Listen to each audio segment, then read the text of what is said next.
क्या हुआ? पर वो लास्ट 3 MCQ हमारे ठीक थे, भाई ने गलत कहा है कि सर की ठीक मुताबिक। हाँ, बुक में सारा और बुक की में गलत है? बुक नहीं, में हो और सकता कोई हो गया हो तो चले डिस्कस करते हैं ना उनको लाइन। ऐसे थोड़ी हो सकता है कि इतनी बड़ी कंफ्यूजन के साथ हम ले दे दे मुझे एक टेस्ट।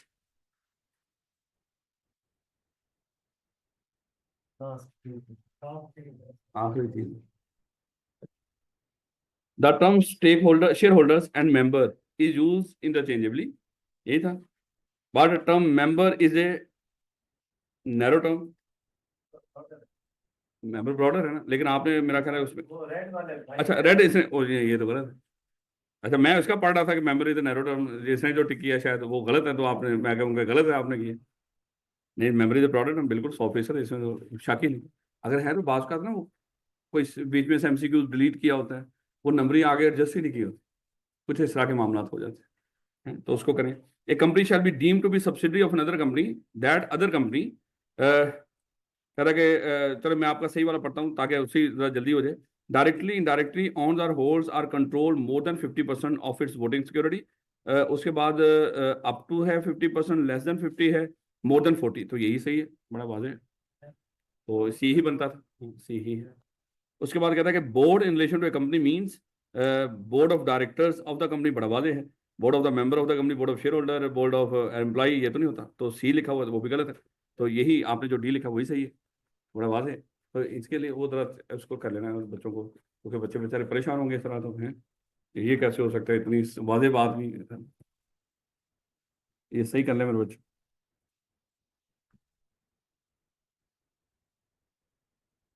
अच्छा सकलैन, वो एसी बंद कर दें, ये चला दें, वो चल रहा है उसको बंद कर दें, इसको चला दें।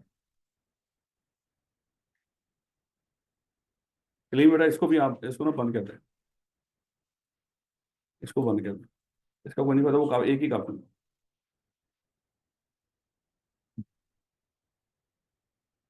तो ऑडिट वालों को सीलो का दे दिया था टेस्ट।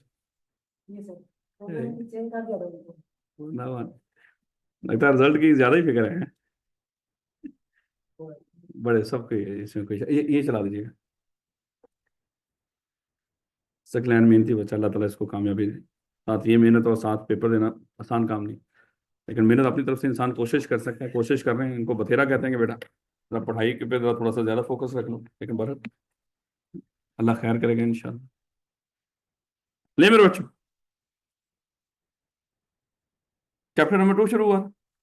जरा जल्दी जल्दी करके रिवाइज कर लेते हैं। मेमोरेंडम और आर्टिकल डिस्कस करने शुरू किए थे। मेमोरेंडम को मेरे बच्चे primary document of the company भी कहते थे, ये कंपनी को बनाने में मदद करता था। आर्टिकल्स को बायलॉज ऑफ द कंपनी भी कहते थे, ये कंपनी चलाने में मदद करता था। मेमोरेंडम एक्सटर्नल स्टेक होल्डर के लिए और आर्टिकल्स इंटरनल स्टेक होल्डर्स के लिए। फिर मेरे बच्चे हमने डिस्कस किया था कि मेमोरेंडम में कौन कौन सी क्लॉजेस होती हैं। सबसे पहले हमने नेम क्लॉज को पढ़ा था कि नेम क्लॉज के अंदर बताया जा रहा था कि नाम किस तरह लिखना है, यानी कि नाम लिखना है और किस तरह लिखना है।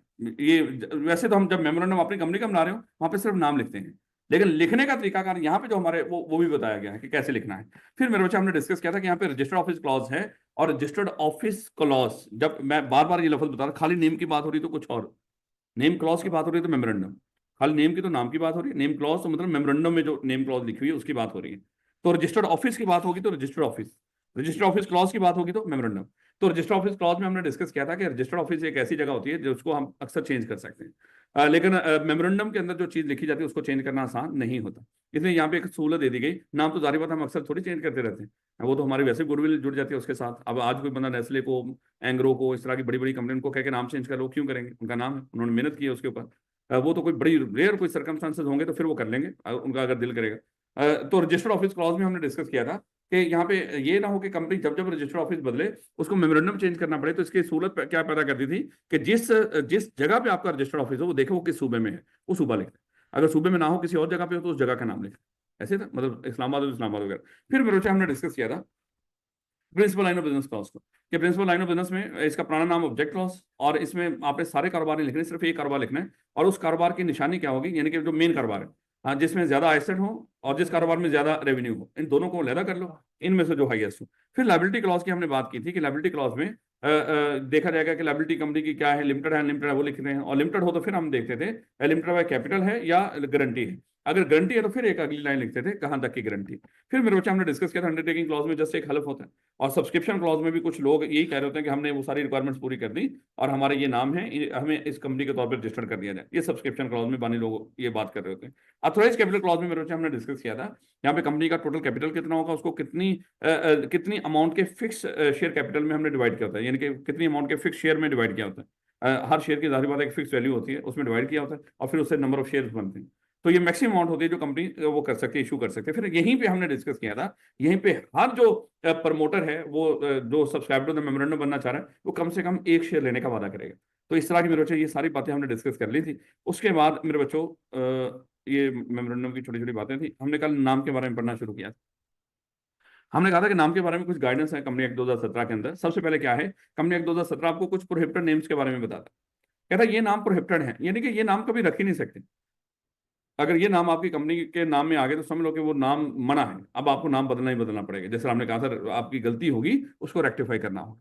तो ये नाम कौन से था, सबसे पहले एससीसीपी ने जो वर्ड्स और एक्सप्रेशन मैंने कल आपको बताया था, एससीसीपी की वेबसाइट के ऊपर एक पूरा डॉक्यूमेंट है जिसका एक छोटा सा स्क्रीनशॉट मैंने आपके साथ शेयर किया था कि इस तरह के अल्फाज मेरे बच्चे कल आप नहीं था उसका लेक्चर अटेंड करना बेटा, क्योंकि उतनी डिटेल में नहीं जाएंगे आज। तो ये वर्ड्स और एक्सप्रेशन थे जो हमने डिस्कस किया था कि एससीसीपी ने बताया अपनी वेबसाइट के ऊपर जब भी नाम रखने जा रहे हो आपके नाम के साथ वो वर्ड्स और एक्सप्रेशन ना हो जो एससीसीपी ने नोटिफाई किए।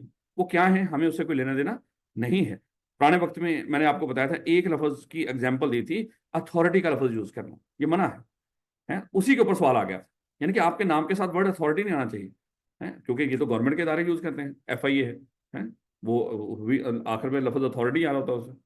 बात समझ आ रही, फेडरल इन्वेस्टिगेशन अथॉरिटी। तो कहने का मतलब कि अथॉरिटी का वर्ड ना हो, उसके ऊपर एक एग्जांपल दी थी और वही मैंने कहा था कि आपको पेपर में आ गई, और फिर उसके बाद वो डिलीट कर दी। तो उम्मीद है कि अब वो पेपर में आएगी, क्योंकि है ही नहीं, कभी वो गायब होगी उसके बाद। खैर, उसके बाद हमने डिस्कस किया था नाम ऐसा नहीं होना चाहिए जो डिसेप्टिव हो, धोखा दे रहा हो। जिस तरह का नाम हो उस तरह का काम होना चाहिए है। ये ना हो कि नाम कुछ और कह रहा हो और आप काम कुछ और कर रहे हैं। जिस तरह यहाँ पे बाहर लिखा हो CFE college of accountancy and finance, और या ये चलो सीएफई कॉलेजेस लिमिटेड अज्यूम कर लो, इस तरह का हमने CFE group of colleges limited कुछ इस तरह का नाम रखा और अंदर हमने सिनेमा खोला हो। ये तो जाहिर है नाम और काम आपस में मैच नहीं कर रखे। उसके बाद हमने डिस्कस किया था ऐसा नाम भी ना हो जिससे लोगों के मजहबी जज्बात मजरूह हो है। इसकी बड़ी सारी एग्जांपल हो सकती थी, लेकिन मैंने आप जानबूझ के कि हमें अल्लाह माफ करे हम लफ्ज भी क्यों बोल रहे हैं उस तरह के, तो ये मैंने आपको एक रियल एग्जांपल आपके सामने रख दी थी कि इस तरह नाम किसी ने आइसक्रीम का रखा, उसको कहा कि लोगों के मजहबी जज्बात मजरूह हुए, इसको चेंज करो। उसके बाद हमने डिस्कस किया था कि ऐसा नाम ना हो जो ऑलरेडी कंपनियां बनी हो उनसे रिजेंबलिंग हो या आइडेंटिकल, यानी कि मिलता जुलता भी ना हो, भी वो ऐसा भी ना हो और मिलता जुलता भी ना हो है। ये ना हो कि एक आधा लफ्ज आपने कोई एक्स्ट्रा कर दें, कोई कम कर दें है और उसको यूज कर दें है, इस तरह का भी मना की गई थी बात। उसके बाद हमने डिस्कस किया था कि अगर कोई एसोसिएशन आप प्रॉफिट बनाने जा रहे हो जो सेक्शन 42 के तहत, उसका भी नाम क्या होगा, और मुदारबा मैनेजमेंट कंपनी बनाने जा रहे हो। तो इस तरह की बातें मेरे बच्चे हमने, सॉरी वो था एसएससीपी की इजाजत, माजूद वापस में वो थोड़ी सी जब बंदा दिमाग में चल रहा हो, ये दोनों पॉइंट जो आखिर में मैंने बोले वो एसएससीपी वाले थे, ये प्रोहिबिटेड नहीं थे माजरत से। ले बेटा, और ये सारा हमने एक एक करके डिस्कस कर लिया था, रीड कर लिया था इसको एग्जाम्पल्स के साथ। अगर आपको याद कि नाम ऐसा नहीं होना चाहिए जो जिसमें वो वर्ड्स और एक्सप्रेशन आ रहे जो एसएससीपी ने बताए हैं, जो आइडेंटिकल हो, गैर मुनासिब हो। इसकी एग्जाम्पल्स कल मैंने आपको सारी दे दी थी। अनडिजायरेबल हो, डिसेप्टिव, डिजाइन टू एक्सप्लॉइट वगैरह जो भी है। तो बेटा उसके बाद हमने डिस्कस किया था कुछ ऐसे नाम भी है जो आप रख सकते हो, लेकिन उसके लिए क्या करना पड़ेगा, एसएससीपी की इजाजत लेनी पड़ेगी। तो वो कौन कौन से नाम थे जिनको रखने से पहले एसएससीपी की इजाजत लेकर वो रख सकते हो। हमने कहा था कि अगर आपका नाम पेट्रोनेज शो कर रहा हो हेड ऑफ स्टेट के साथ। फिर बात हुई थी पेट्रोनेज का मतलब क्या है, कनेक्शन लिंक है। ऐसा लग रहा हो जैसे शायद हेड ऑफ स्टेट इसके पीछे है, और वो हेड ऑफ स्टेट कौन हो सकता है, प्रेजेंट भी, पास्ट का भी, पाकिस्तानी भी, फॉरेन भी। तो हेड ऑफ स्टेट का मतलब क्या था, सदर। सदर की बात हो रही थी यहाँ पे। फिर हमने कहा था ऐसा नाम नहीं होना चाहिए जो कनेक्शन शो कर रहा हो गवर्नमेंट के साथ, चाहे वो फेडरल हो चाहे प्रोविंशियल हो, और ना ही ऐसा नाम हो जो गवर्नमेंट की आगे बनाई हुई कॉर्पोरेशन के साथ। और फिर ऐसा नाम भी ना हो जो इंटरनेशनल ऑर्गेनाइजेशन और फॉरेन गवर्नमेंट्स के साथ कोई लिंक शो कर रहा हो, या मुदारबा मैनेजमेंट कंपनी या एसोसिएशन ऑफ प्रॉफिट जिसका लाइसेंस मिला हो, तो उसका नाम भी एसएससीपी की इजाजत से हो। तो ये मेरे बच्चे कल हमने डिस्कस किया था एक एक करके, और सादा, इंतहाई सादा इसको हमने याद करने के लिए कहा था कि कैसा वो कौन से नाम है जो एसएससीपी की अप्रूवल से आप रख सकते हो। यानी कि इजाजत लेके रखें, वैसे रखने की इजाजत नहीं है। इसके लिए लाजमी पहले इजाजत, फिर आप नाम रख सकते हो। हमने सिंपल डिस्कस किया था, जो नाम हेड ऑफ स्टेट से कनेक्शन शो कर रहे हो, जो नाम गवर्नमेंट से कनेक्शन शो कर रहे हो, जो नाम गवर्नमेंट की कॉर्पोरेशंस के साथ कनेक्शन शो कर रहे हो, या फॉरेन गवर्नमेंट से इंटरनेशनल ऑर्गेनाइजेशंस, मुदारबा मैनेजमेंट कंपनी हो, या एसोसिएशन नॉट फॉर प्रॉफिट वगैरह, जिस यानी कि ऐसी एसोसिएशन जिसके लिए लाइसेंस की जरूरत है। यार रखो, सादा तरीन अल्फाजों में आपने उसको लिखना था। कल हमने बार बार इसको रिपीट कर लिया हर लिहाज से। तो बेटा उसके बाद अगर आपको याद हो, कल हमने डिस्कस किया था, बात का हम क्या करते हैं, ये भी हमने डिस्कस किया था कि अगर कहीं पे कोई नाम हमने रखने जा रहे हो, रजिस्ट्रार वगैरह हमें मना कर रहे हो, तो वो हमने कहा था कि एससीसीपी को कह सकते हैं, एससीसीपी का फिर जो भी फैसला होगा वो फाइनल होगा। बेटा उसके बाद एक बड़ा अहम टॉपिक हमने कहा था कि अगर नाम रिजर्व भी करवाया जा सकता है। ये क्यों रिजर्व करने की नौबत आई थी? क्योंकि सबसे पहले हम नाम सोचते हैं और उस नाम की अवेलेबिलिटी कंफर्म किया करते थे रजिस्ट्रार से। जब अवेलेबिलिटी कंफर्म हो जाती है, फिर हम क्या करते हैं, डॉक्यूमेंट्स पकड़ते थे और मेमोरेंडम आर्टिकल्स बनाना शुरू करते थे। हमने कहा था कि उस पर कुछ टाइम लग जाता है डॉक्यूमेंट्स बनाने को। ये ना हो कि जब हम डॉक्यूमेंट्स तैयार कर रहे हो उस नाम के ऊपर जो हमें कंफर्म हो गया था कि शायद हमारे लिए अवेलेबल है, ये ना हो कि जब डॉक्यूमेंट्स लेकर जाए महीने 2 महीने के बाद उस वक्त तक वो नाम कोई और कंपनी रख ले, तो हम कुछ भी नहीं कर पाएंगे। हाँ, इसके लिए हमारे पास एक एहतियात है कि जब आप नाम आपको अवेलेबल हो, कोई आप कंफर्म कर लें रजिस्ट्रार से, अगर नाम अवेलेबल है, वो नाम कोई और ना रख ले डॉक्यूमेंट्स तैयार करते वक्त, आप रजिस्ट्रार से उसकी क्या करवा लो, रिजर्वेशन करवा लो। और वो जो रिजर्वेशन कितने दिनों के लिए होगी? 60 दिनों के लिए। और कैसे होगी? एप्लीकेशन देकर। तो एप्लीकेशन देकर 60 दिनों के लिए नाम को रिजर्व करवा लो। फिर हमने कहा था कि इन 60 दिनों के अंदर आप सारे डॉक्यूमेंट्स वगैरह तैयार करके रजिस्ट्रार को जमा करवा दें। हाँ, फिर ये डिस्कस हुआ था अगर नाम रिजर्व करने से इनकार कर दे वो, तो फिर उसका क्या करना? फिर एसएससीपी को, और एसएससीपी का जो भी फैसला होगा वो फाइनल होगा। तो ये भी मेरे बच्चे हमारी कल डिस्कशन होगी थी। उसके बाद मेरे बच्चों को याद होगा, कल हमने एक और बड़ी अहम चीज डिस्कस की थी, वो थी रेक्टिफिकेशन ऑफ नेम। और फिर हमने कहा था कि आगे हमने दूसरा टॉपिक जो पढ़ना है वो है चेंज ऑफ नेम। तो रेक्टिफिकेशन ऑफ नेम और चेंज ऑफ नेम में फर्क क्या था? रेक्टिफिकेशन में गलती थी, गलती को सुधारना है। और चेंज ऑफ नेम में, हाँ, बाय मकसद, ऑब्जेक्टिवली हम क्या करते थे, उस नाम को चेंज करते हैं, कोई वजह ना हो, यानी कि कोई कमी ना हो, ये ना हो कि उसमें गलती हो और हम नाम चेंज कर रहे हो, वो रेक्टिफिकेशन ही होगी। लेकिन गलती ना हो, बिल्कुल नाम सही हो, किसी को कोई एतराज नहीं उस नाम के ऊपर, लेकिन हम खुद चाह रहे हैं कि उस नाम को बदलना, तो उसके लिए क्या होगा? Change of name. बेटा अगर तो रेक्टिफिकेशन होती थी, रेक्टिफिकेशन में हमने डिस्कस किया था मजीद 2 तरह की सिचुएशन हो सकती हैं। जो गलती हुई है नाम के अंदर, या तो आपको खुद पता चल जाएगी कंपनी को, या रजिस्ट्रार को पता चलेगा। अगर तो कंपनी को गलती का पता चला था, तो हमने कहा था कंपनी अप्लाई करेगी रजिस्ट्रार को, सर हमारा नाम गलत हो गया, इस नाम को दुरुस्त कर। तो रजिस्ट्रार नाम को दुरुस्त करके certificate of incorporation on change of name issue कर देगा। नाम तो उसका ऐसे ही होगा, ऑन चेंज ऑफ नेम, नाम तो बदला है ना, चाहे रेक्टिफिकेशन से बदला। फिर हमने डिस्कस किया था अगर रजिस्ट्रार को पता चल गया कि नाम गलत है, तो रजिस्ट्रार आपको अप्लाई नहीं करवाए करेगा, कि नाम हुक्म देगा, डायरेक्शन देगा कि अपने नाम को बदलो। तो जब रजिस्ट्रार आपको डायरेक्शन देगा अपने नाम को बदलो, तो कितने अरसे में बदलना है? 30 डेज के अंदर। 30 डेज के अंदर अब आपने नाम चेंज कर लेना। और अगर 30 दिन गुजर के आपने नाम चेंज ना किया, वो रजिस्ट्रार खुद चेंज करके नया नाम रख के नया सर्टिफिकेट ऑफ इनकॉर्पोरेशन और चेंज ऑफ नेम इशू कर देगा। और फिर उसके बाद हमने डिस्कस किया था कि अगर कंपनी के लोग रजिस्ट्रार की वो बात ना माने और अभी भी पुराना नाम लिख रहे हो, चेंज होने के बाद भी, जब रजिस्ट्रार ने चेंज कर दिया और कंपनी अभी भी पुराना नाम लिख रही हो, तो हमने कहा था कि कंपनी की मैनेजमेंट के ऊपर पेनल्टी हो, वो जिम्मेदार हो। याद है मेरे बच्चे ये सारी बात? तो बेटा आज हमने डिस्कस करना चेंज ऑफ नेम। अब मेरे बच्चे पहली क्लॉज है जो हम चेंज करने जा रहे हैं। एक्चुअली इसको हम ये भी कह सकते हैं, हम नेम क्लॉज चेंज करने जा रहे हैं। जब हम चेंज ऑफ नेम करने जा रहे हैं, एक्चुअली हम क्या करने जा रहे हैं? नेम क्लॉज चेंज करने जा रहे हैं। देखो रेक्टिफिकेशन में भी क्लॉज चेंज हुई होगी, लेकिन वो तो हमने खुद ही कर ली होगी बगैर किसी से मेंबर से इजाजत लिए। वहां पे मेंबर से इजाजत लेने की जरूरत नहीं थी। क्यों? गलती थी भाई, सुधारनी है। अगर मेंबर इजाजत नहीं देंगे, क्या नहीं करेंगे आप चेंज? करनी ही करनी थी वो तो है। ये नहीं कहेंगे जैसे सीएफई का नाम गलत था और रजिस्ट्रार कहता नाम बदलो, या हमें पता चल गया नाम गलत है, और फिर मेंबर आके कहेंगे हमसे इजाजत नहीं, 3/4 मेजोरिटी से। हमने कहा था चपेड़े पड़ेंगे, वो कहेगा नाम गलत है, इजाजत अगर नहीं देते तो इसका मतलब नाम चेंज ही नहीं होना है। होगा वो तो हर सूरत में होना, उसमें कोई स्पेशल रेजोल्यूशन की जरूरत नहीं होती। बेटा अब यहाँ पे जरूरत है। बेटा देखो, चेंज ऑफ नेम करने जा रहे हैं, ये बताओ नाम लिखा कहाँ पे है? कंपनी के किस डॉक्यूमेंट में लिखा हुआ है? मेमोरेंडम। जब हम नाम को चेंज कर रहे होंगे, हकीकत में क्या चेंज कर रहे होंगे? मेमोरेंडम चेंज कर रहे होंगे, नेम क्लॉज चेंज कर रहे हैं। जब नेम क्लॉज चेंज करनी है, अब उसका तरीकाकार क्या हो? यहाँ पे देखिएगा स्टेप इसका, देखिएगा ये आपका बड़ा फेवरेट है change name of name change करने का प्रोसेस बता दें, या चेंज ऑफ नेम का प्रोसेस बता दें। अब उसका प्रोसेस क्या होगा? सबसे पहले हमने स्पेशल रेजोल्यूशन पास करनी है। और स्पेशल रेजोल्यूशन जब लफ्ज आ गया तो मेरे बच्चों को फौरन से पता होना चाहिए स्पेशल रेजोल्यूशन कहते किसको है। जनरल मीटिंग में पास होती है, 21 दिन पहले नोटिस दिया जाता है और मेंबर की 3/4 मेजोरिटी से। और जनरल मीटिंग में कौन से लोग बैठे होते हैं? जिनके पास वोटिंग राइट्स वाले शेयर्स होते हैं। ऐसे ही अब फिर मैं आगे जाके जब कोरम डिस्कस करेंगे ना, फिर मैं बताऊंगा वो एक्चुअली 3/4 मेजोरिटी किन लोगों की होती है। वो पूरी कंपनी के सारे मेंबर्स की नहीं, वो कोरम का 3/4 होता है जो वहां पे हो। तो खैर उसको देख मैं बताऊंगा ताकि वो कंफ्यूजन ना रहे आपके। ले बेटा, सबसे पहले स्पेशल रेजोल्यूशन पास होगी। खाली स्पेशल रेजोल्यूशन पास करके ये नहीं कि सीधा जाके नाम चेंज कर लेंगे, नहीं। क्योंकि नाम हो सकता है कुछ ऐसा वैसा हो, हमें क्या करना पड़ता है उसके बाद रजिस्ट्रार से रिटर्न परमिशन लेनी होती है। सर ये नाम रखना चाह रहे हैं आप, लिखकर हमें इजाजत दे दें ये नाम रखने की, हम ये नाम बदलना चाह रहे हैं। तो रजिस्ट्रार क्या करेगा, आपके पहले तो स्पेशल रेजोल्यूशन पास करोगे। स्पेशल रेजोल्यूशन के साथ किसको अप्लाई करोगे? रजिस्ट्रार को। किसके लिए? रिटर्न परमिशन लेने के, इजाजत दे दें लिख के। जुबानी के हमें इजाजत नहीं लेनी। रजिस्ट्रार को क्या बोलेंगे? लिखकर हमें इजाजत दे दें, स्पेशल रेजोल्यूशन पास करवा लेंगे नाम बदलने के लिए, मेंबर एग्री है 3/4 मेजोरिटी से। बस अब आपकी रिटर्न इजाजत चाहिए। अब रजिस्ट्रार क्या करेगा? आपको रिटर्न परमिशन दे देगा। जब रजिस्ट्रार आपको रिटर्न परमिशन दे देगा तो मेरे बच्चे क्या निशानी होगी कि आपको रिटर्न परमिशन मिल गई, आपका नाम चेंज हो गया? रजिस्ट्रार एक नया certificate of incorporation on change of name issue करेगा, जिस बात की एविडेंस होगी कि आपका नाम बदल यानी कि चेंज हो गया। लेकिन आगे अब अगली बातें भी हैं। अभी ये जो चेंज ऑफ नेम का प्रोसेस कंप्लीट नहीं हुआ। अभी 3 चीजें होंगी। रजिस्ट्रार की तरफ से certificate of incorporation on change of name, ये हमें मिल गई। 3 अभी तक हमने चीजें की हैं। स्पेशल रेजोल्यूशन पास करने के बाद कहां पे गए? रजिस्ट्रार के पास।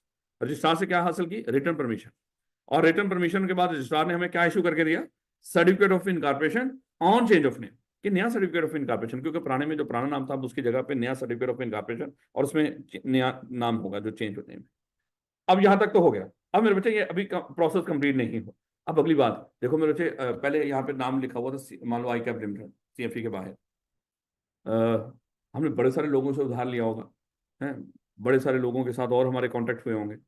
आज ही हम क्या करें, बाहर से सारे जगहों से बोर्ड उतारें, आई कैप लिमिटेड का और CFE लिमिटेड लगा दें जो हमने नया नाम रखा। कोई क्रेडिटर बेचारे जो छोटे दिल वाले कमजोर दिल वाले यहाँ से गुजरे जिन्होंने हमें लाखों करोड़ों दिया हो, हैं, जिससे वो यहाँ पे पहुंचे, देखें बाहर और देखेंगे भाई वो कंपनी तो कहीं भागी है, वो तो है नहीं यहाँ पे जिसको मैंने उधार दिया हुआ। हो सकता है बेचारे को कोई दिल का मसला हो और वो बंदा यहीं पे बेचारा फड़क फड़क जाए। कितने दुख वाली बात है। इस तरह का नुकसान हो सकता है, जानी नुकसान हो सकते हैं कि लोगों का। देखो लोग कह समझे कि हमारे साथ फ्रॉड करके कंपनी भागी। तो इसलिए अब कानून ने अगली रिक्वायरमेंट चौथे नंबर पे रख दिया। देखो पहले नंबर पे क्या थी? Special resolution. दूसरे नंबर पे क्या थी? Return permission. तीसरे नंबर पे क्या क्या इशू हुआ हमें? Certificate of incorporation on change of name. अब चौथे नंबर पे क्या है? 90 दिनों तक जहां जहां पे आपने ये नया नाम लिखा होगा, पुराना नाम भी मेंशन करना है। और जितना वाजे करके जाहिर बात है वो लिखेंगे, उतना वाजे करके ये भी लिखें। यानी कि कहना ये चाह रहा हूं, जहां जहां पे पुराना नाम लिखा होगा, सॉरी नया नाम लिखा होगा, अब वहां पे क्या करना है? 90 दिनों तक कंपनी पुराना नाम भी साथ लिखती रहेगी। 90 दिन काफी होते हैं लोगों को पता चलने के लिए कानून की निगाह में। याद रखो। चौथा स्टेप क्या है कि अगर नाम चेंज हो गया तो क्या करना है? 90 दिनों तक पुराने नाम को नए नाम के साथ मेंशन है। ये ना हो कि नए नाम को पुराने नाम के साथ मेंशन करना है बस, उसके बाद नया नाम छोड़ देना है। आप जिसको छोड़ना है उसको नए नाम के साथ मेंशन करना। याद रखो ये 4 चीजें होंगी। अब 5वें नंबर पे देखो भैया, अज्यूम कर लो अब मेरा नाम नवीद है और मेरे कुछ राइट्स एंड ऑब्लिगेशंस हैं। मैंने किसी के साथ कॉन्टेक्ट किए होंगे, कुछ मेरे राइट्स होंगे, कुछ मेरे ऑब्लिगेशंस भी होंगे। मुझे लगा कि शायद मैं अपना नाम ऐसा कर लेता हूँ, मैं अपना नाम अरशद रख लेता हूँ। और अगर मैं अपना नाम अरशद रख लेता हूँ तो वो राइट्स एंड ऑब्लिगेशन भी शायद मेरे खत्म हो जाएंगे। अब कानून बीच में आ गया। कानून कहता है याद रखिएगा, कोई भी चाहे नेचुरल पर्सन हो चाहे आर्टिफिशियल, वैसे भी होता है। जब कोई बंदा नाम चेंज कर लेता है उसके राइट्स एंड ऑब्लिगेशन खत्म नहीं होते, बल्कि वो राइट्स एंड ऑब्लिगेशन जो पुराने नाम पर थे वो किस पर आ जाते हैं? नए नाम। तो जब कंपनी ने नाम चेंज कर लिया होगा, जितने राइट्स एंड ऑब्लिगेशन थे वो सारे किस पर आ गए होंगे? नए नाम।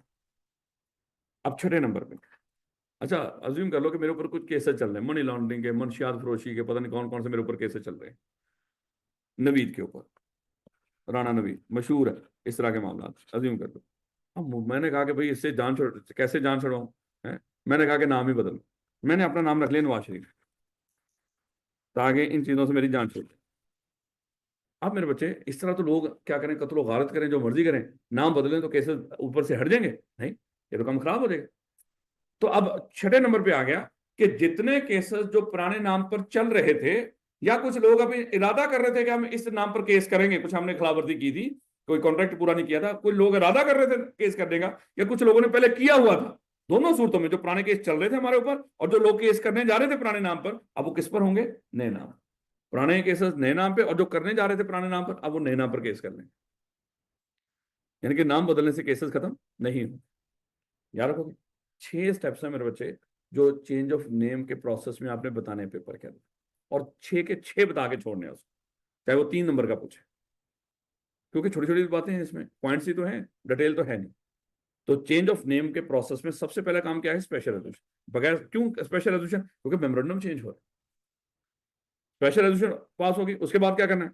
रजिस्ट्रार से रिटर्न परमिशन। अच्छा, अब ना हम क्लॉजर चेंज करने का तरीकाकार सीख रहे हैं, याद रखिए। जब हम क्लॉजर चेंज करने का तरीकाकार सीखेंगे ना, यहाँ पे कुछ देखो, 4 क्लॉजर तो टोटल चेंज होती है। 4 में से देखिएगा, मैं चलो थोड़ा सा मैं आपको थोड़ा सा बताऊं। हमने कहा था ये 6 क्लॉजेज हैं हमारे सिलेबस के अंदर, इनमें से 2 क्लॉजेज तो मेरे बच्चे चेंज ही नहीं होते, हमारे सिलेबस में है नहीं। उसके बाद है 4 क्लॉजेज जो चेंज होनी है, जिनमें से 3 इसी चैप्टर में है, चैप्टर नंबर 2 में, और मेरे बच्चे एक वो चैप्टर 5 में है। ये हमने डिस्कस किया। अब होगा क्या? कुछ क्लॉज चेंज करने का जो तरीकाकार होगा, उसमें हमें परमिशन लेने के लिए, क्लॉज को चेंज करने के लिए हमें किसी अथॉरिटी के पास जाना है। कहीं पे रजिस्ट्रार के पास जाएंगे और कहीं पे एसएससीपी के पास। इसका सादा असूल क्या होगा, आप इसको याद रखिएगा। नेम क्लॉज के लिए हम किसके पास गए? रजिस्ट्रार के। जब रजिस्टर ऑफिस क्लॉज चेंज होगी ना, हम एसएससीपी के पास जाएंगे। जो principal line of business clause, किसी के पास जाने की जरूरत। ऑथोराइज कैपिटल क्लॉज, किसी के पास जाने की जरूरत।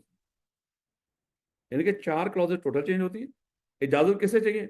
नेम क्लॉज में रजिस्ट्रार, और रजिस्टर ऑफिस क्लॉज में एसएससीपी। क्योंकि बच्चे कंफ्यूज कर देते हैं, नाम चेंज करना है तो परमिशन किससे लेनी? एसएससीपी से। और नहीं भैया, रजिस्ट्रार से। रजिस्टर ऑफिस क्लॉज चेंज होगी तो किससे जाके इजाजत लेंगे? एसएससीपी से। वहां पर रजिस्ट्रार नहीं आएगा बीच में। बाकी दोनों में हमें इजाजत की जरूरत ही कोई नहीं। तो सिंपल ऐसे लग रहा होता है जैसे क्लॉजेस को चेंज करने का बड़ा ही कोई औखा तरीका तो है, देखा, उसको बार बार रीड करेंगे, वो वैसे ही हमें याद हो जाएगा इंशाल्लाह। जैसे अभी नाम चेंज करने का किसी हद तक हमें पता चल गया। अब कोई भी बंदा आपसे पूछ ले नेम क्लॉज को चेंज करना है या नाम चेंज करना है, तरीका यही है, क्योंकि नाम लिखा ही कहाँ पे? मेमोरेंडम। जब नाम बदलेगा, पक्की बात है मेमोरेंडम की कुछ क्लॉज में चेंज होना ही होना है। तो नेम क्लॉज को चेंज करने का तरीकाकार क्या है? Special resolution. उसके बाद, अच्छा, स्पेशल रेजोल्यूशन चारों में होनी है, एक चीज कॉमन है सब में, वो क्या है? Special resolution. उसके बाद स्पेशल रेजोल्यूशन पास करने के बाद रजिस्ट्रार, एसएससीपी या कोई भी, और मेमोरेंडम भी चेंज होना। और चेंज मेमोरेंडम हम रजिस्ट्रार को जाके जमा करवाया करेंगे, जो चेंज कर लिया करेंगे। खैर वो जब पढ़ेंगे फिर रीड करेंगे, फिर बताऊंगा। दोबारा देखिएगा, नाम चेंज करना है मेरे बच्चे। नाम चेंज करने के लिए सबसे पहले स्पेशल रेजोल्यूशन, उसके बाद रजिस्ट्रार से रिटर्न परमिशन, उसके बाद सर्टिफिकेट ऑफ इनकॉर्पोरेशन और change of name, conclusive evidence कि हमारा नाम चेंज हो गया है। अब उसके बाद 90 दिनों तक पुराने नाम को नए नाम के साथ मेंशन करना है। उसके बाद जितने राइट्स एंड ऑब्लिगेशंस हैं जो पुराने नाम पर, नए नाम पर, और जितनी हमारी लीगल प्रोसीडिंग पुराने नाम पे चल रही थी या जो होने जा रही थी, वो सारे नए नाम पे। 6 बातें, 6 पॉइंट्स की शक्ल में छोटे छोटे करके आपने उसको बताना। स्पेशल रेजोल्यूशन पास करें, उसके बाद रजिस्ट्रार से रिटर्न परमिशन लें, उसके बाद सर्टिफिकेट ऑफ इनकॉर्पोरेशन और on change of name, conclusive evidence के नाम चेंज हो गया। 90 दिनों तक पुराने नाम को नए नाम के साथ मेंशन करें, और जितने राइट्स एंड ऑब्लिगेशन नए नाम पे ट्रांसफर हो जाएंगे, और लीगल केसेस जितने भी हैं या जो बनने जा रहे हैं वो नए नाम पर आए। कोई दिक्कत? ये 6 की 6 बातें बतानी है मेरे बच्चों, क्योंकि जब वो नेम चेंज का प्रोसेस पूछता है ना, बच्चे थक जाते हैं बेचारे। 3 बातें लिख के ना, सर्टिफिकेट ऑफ इनकॉर्पोरेशन मिल गया, रोड़ा मुक्का, लो नाम बदल गया। नहीं नहीं, ये अगली 3 बातें बतानी। ले बेटा। अच्छा, एक और चीज वो भी बताएगा आगे। अच्छा, बात करते हैं अजीम, चलो हमारी कंपनी का नाम था TFE लिमिटेड कर लेते हैं ऐसे। ये कौन सी कंपनी है, पब्लिक या प्राइवेट? पब्लिक है, ऐसे ही ना। CFE लिमिटेड कौन सी कंपनी? Public company. अच्छा, हमने क्या किया, हमने प्रोसेस वो करके इसको कन्वर्ट कर लिया प्राइवेट कंपनी में। अब हमारा नाम है CFE प्राइवेट लिमिटेड। ये लग नहीं रहा कुछ बदला नाम? पहले CFE लिमिटेड था, क्या बन गया? CFE private limited. तो नाम बदला है थोड़ा सा, ऐसे थोड़ा सा क्या नाम बदला है। अच्छा, यहाँ पे कानून बीच में आ गया। कानून कहता है ये बात का, अगर कोई प्राइवेट कंपनी है उसको पब्लिक में कन्वर्ट कर लो, बीच में से प्राइवेट लफ्ज उठ जाएगा। अगर एक शेयर कैपिटल वाली कंपनी को गारंटी में कन्वर्ट कर लो, या गारंटी को शेयर कैपिटल वाली में, या प्राइवेट को पब्लिक में, पब्लिक से प्राइवेट, ये जो वर्ड्स और पैरेंथेसिस बीच में हम यूज करते हैं ना, गारंटी लिमिटेड, गारंटी का लफ्ज, प्राइवेट का लफ्ज है, इनके चेंज होने से ये नाम चेंज नहीं होता। इनको हम ये नहीं कहेंगे ये नाम चेंज है। क्यों? ये पूरी कंपनी का स्टेटस चेंज होता है। एक कंपनी प्राइवेट से पब्लिक में जब कन्वर्ट होती है, पूरा एक प्रोसेस है, उस प्रोसेस में ऑटोमेटिकली ये भी कवर हो जाता है। ये लहदा से नाम चेंज नहीं होता। एक प्राइवेट से पब्लिक में जा रही है, वो पूरा प्रोसेस है। पब्लिक से प्राइवेट पूरा प्रोसेस है। लिमिटेड से अनलिमिटेड, अनलिमिटेड से लिमिटेड, पूरा प्रोसेस है। उसमें ऑटोमेटिकली ये चीजें कवर हो जाती हैं। इसको हम नाम चेंज नहीं कहते। यारों को ये जो वर्ड्स हैं, ये private, SMC private, limited, guarantee, शरंटी, इस तरह के अल्फाज जो चेंज होते हैं, ये नाम चेंज नहीं होते। इसके लिए ये प्रोसेस फॉलो करने की जरूरत नहीं है।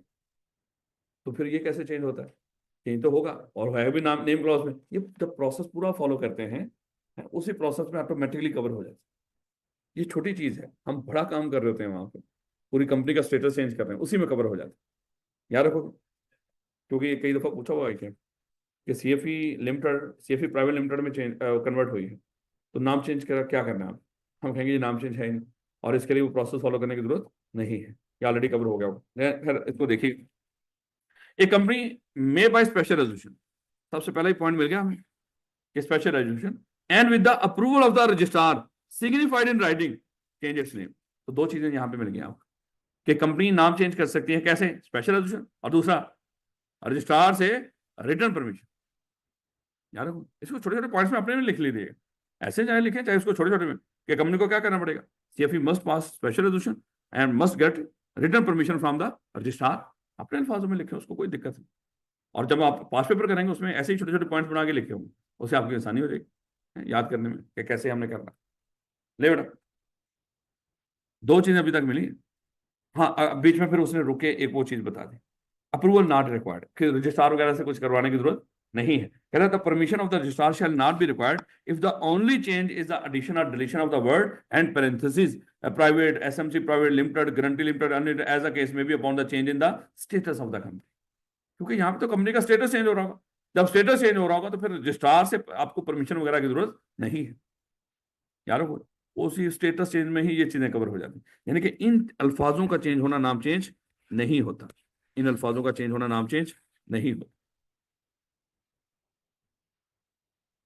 गारंटी से आप चले गए शेयर कैपिटल वाले में, तो पहले लिखा था सीएफई गारंटी लिमिटेड, अब सीएफई लिमिटेड, तो चेंज तो हुआ है, बीच में से गारंटी गया, क्या ये नेम चेंज है? नहीं। यानी कि इसके लिए हमें रजिस्ट्रार की परमिशन की जरूरत नहीं। हम बताएंगे क्यों जरूरत नहीं है, ये कैसे कवर हो जाएगा। ये स्टेटस के साथ ही, स्टेटस चेंज के साथ बेटा फिर आगे शुरू हो गया, वो प्रोसेस ही चल रहा है। Registration of a change of name and effect thereof. अब अगली बात कहता है कि जब नाम चेंज होगा और उसका इफेक्ट क्या होगा। न्यू सर्टिफिकेट ऑफ इनकॉर्पोरेशन, एक तो जब नाम चेंज होगा तो आपको नया सर्टिफिकेट ऑफ इनकॉर्पोरेशन मिलेगा। Where a company change its name, the registrar shall enter the new name on the register in place of the former name. क्योंकि कंपनी के जितनी भी कंपनीज होती हैं, उनके नामों का एक रजिस्टर पड़ा होता है रजिस्ट्रार के पास। जैसे किसी कंपनी ने नाम चेंज किया तो रजिस्ट्रार क्या करेगा, उसके कंपनी के नामों का जो रजिस्टर होगा उसमें से पुराना नाम बदल के वो क्या कर देगा, नया नाम लिख देगा। And shall issue a certificate of incorporation altered to meet the circumstances of the case. और नया यानी कि सर्टिफिकेट ऑफ इनकॉर्पोरेशन इशू करेगा जो अब नए हालात के मुताबिक होगा, यानी नए नाम के मुताबिक होगा। On the issue of such A certificate the change of name is complete. कोई बंदा पूछ ले, अच्छा बता नाम चेंज करवाया कंपनी का, तो कब ये प्रोसेस हम समझे कि नाम चेंज हो गया है कंपनी का? जब सर्टिफिकेट ऑफ इनकॉर्पोरेशन, वही बात कंक्लूसिव एविडेंस, कंपनी रजिस्टर्ड होने की भी, सर्टिफिकेट ऑफ इनकॉर्पोरेशन, और अगर नाम बदला हो तो certificate of incorporation on change of name issue होना, ये इस बात की कंक्लूसिव एविडेंस है कि कंपनी का नाम बदल गया है। अभी का चीज खत्म नहीं हुई। नेक्स्ट क्या है, mentioning old name with the new name. कह रहा है कि company change its name it shall for a period of 90 days from the date of issue a certificate. अब ये दिमाग में रखना, ये 90 दिन कहां से शुरू होने, जिस दिन उसने सर्टिफिकेट ऑफ इनकॉर्पोरेशन इशू किया नया, उस दिन से 90 दिन होता है। ये छोटी छोटी बातें मेरे बच्चे पेपर में जाके ध्यान नहीं पड़ना हमारा कि 90 दिन कहां से शुरू होने हैं। क्या जिस दिन हमने स्पेशल रेजोल्यूशन पास की, या जिस दिन हमें रजिस्ट्रार की रिटर्न परमिशन मिली, या जिस दिन हमें सर्टिफिकेट ऑफ इनकॉर्पोरेशन और चेंज ऑफ नेम इशू हुआ, तो कहां से 90 दिन शुरू करेंगे? हाँ, क्योंकि उस वक्त हमारे सामने किताब नहीं होगी कि हम रीड कर लें इसको, तो पता चल जाएगा कहां से शुरू करने 90 दिन। इस हमने वो डिस्कस किया था ना, 90 दिन कहां से शुरू होते थे, जब एसेट ट्रांसफर करने से एसोसिएशन आर फॉर प्रॉफिट में, कहां से? जिस दिन लाइसेंस रिवोक हुआ था। फिर जो 5 साल मेंबर के शुरू होते थे कि उस एसोसिएशन में ओहदा एक्सेप्ट नहीं करेंगे, जिस दिन एसेट ट्रांसफर हुए थे, वो 5 साल वहां से। तो ये छोटी छोटी बातें मेरे बच्चे, ये हमें भूल जाती हैं, इनको नहीं भूलना। और इनके कोई गिदर सिंह ही नहीं होती, इनको याद रखवाया जाए कि कोई तरीकाकार हो मेरे पास, मैं आपको बता दूं, तो बस यही है, बार बार रीड कर करके। शायद मुझे भी इसी तरह याद हुई बार बार पढ़ पढ़ के, कई बच्चे कहते हैं सर आपको कैसे याद है, भाई इतने सालों से बार बार रीड कर रहा हूँ, और मैं देख के रीड करता हूँ ऐसे। जबानी मैंने कभी याद करने की कोशिश ही नहीं की। ऑडिट पढ़ा रहा हूँ, कभी जबानी याद करने की कुछ कोशिश नहीं की है। जब मैं चीजें रीड करता हूँ इसी तरह एक एक लफ्ज, तो उसी से मुझे चीजें याद भी रह जाती। आप भी इसको बार बार देख देख के रीड करते रहे, थ्योरी के पेपर का यही होता है, खुद ब खुद ही याद हो जाएगा इंशाल्लाह। Level. The date of issue of certificate by the registrar continue to mention its former name along with its new name on the outside of every office or place in which its business is carried on and in every document or notice. यानी कि 3-4 जगह बता दी कहां पे mention करना है। कहता है कि हर ऑफिस के बाहर, जहां जहां पे आप कारोबार कर रहे हो वहां पे, और जो डॉक्यूमेंट और नोटिस आप इशू करेंगे उन सब के ऊपर 90 दिनों तक पुराने नाम के, नए नाम के साथ पुराना नाम भी आना चाहिए। याद रखो कहां कहां पे। हाँ, जहाँ ये प्लेस ऑफ बिजनेस है हमारे, इसके बाहर जहाँ पे हमारा नाम लिखा हो, ये नाम लिखना जरूरी होता है। कोई भी कंपनी जहाँ पे हो उसका बाहर, जहाँ पे प्लेस ऑफ बिजनेस हो, बाहर नाम हो। हाँ, यहाँ पे गार्डन टाउन में कुछ वायलेशंस हो रही है। यहाँ पे ऑफिसेज हैं कंपनी के, कंपनीज के, फर्म्स के ऑफिसेज हैं, और वो बेशर्म यहाँ पे कोई बाहर नाम नहीं लिखता, एलडीए से बचने के लिए। ये एलडीए आएगा और वो सील कर देगा कमर्शियल होने की वजह से। यहाँ पे भी नोटिस लगे हुए देखे होंगे आप, क्योंकि हमने तो लगा रखे हैं, हमारी तो मजबूरी है, हम तो लगाएंगे। लेकिन वो ये मोस्टली फॉर्म्स हैं या ऑफिस हैं कंपनीज के, कॉर्पोरेट ऑफिस, और यहाँ पे आपको कहीं पे कोई नाम बाहर नजर नहीं आए। गलत करते हैं ये, लेकिन भर ले बढ़ते आगे देखेंगे नाम कहाँ कहाँ पे हमने लिखना होता है। अभी ये तो सब नेम चेंज का है ना। आगे हमने पब्लिकेशन ऑफ नेम, अगला टॉपिक है ही, उसका नाम क्या है, पब्लिकेशन ऑफ नेम। इससे अगला जो टॉपिक हो वो नेम चेंज से नहीं है, वो अलग टॉपिक है। जब वो आपको पता चलेगा कंपनी कहाँ कहाँ पे अपना नाम लिखती है और कैसे लिखती है। ले बेटा,